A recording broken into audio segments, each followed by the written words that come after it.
What up, guys? Because of the name of your podcast, you have to rank the first three Indiana Jones films immediately. 3, 1, 2. Raiders, Crusade, Temple of Doom. My man, I think it might be 3-1-2. I think it's Crusade Oh, Raiders. Let's go. Last Crusade, baby. I'm the only person in the universe that I feel like there's a lot of people that don't understand how good Crusade is.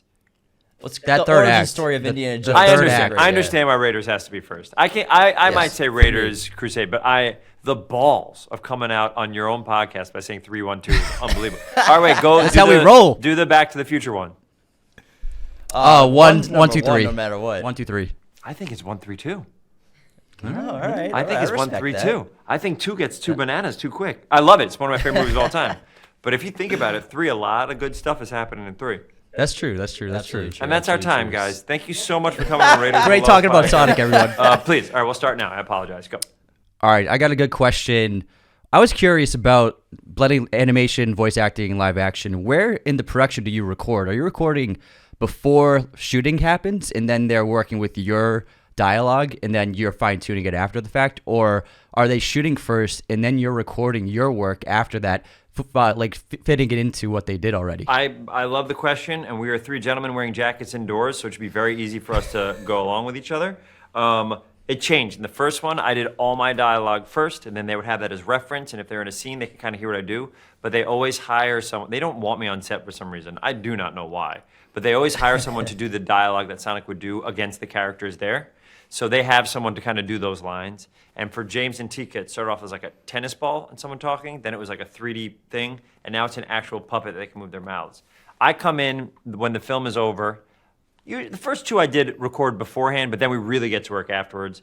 I do my lines a little bit to the animatics and to like the rough. And then when they have their movie, 50% done, I improvise and I do my lines against the actual footage, which is awfully exciting. Amazing. Is there any motion capture involved at all? Is there another actor doing it? Are you doing any motion capture? The first 2 I did motion capture. I had to put that insane, all the dots on my face. I had that camera over here. I had to Planet of the Apes it for a little bit. And it was, you know what they don't tell you about that, or the one that I did, is that you're like plugged in the back.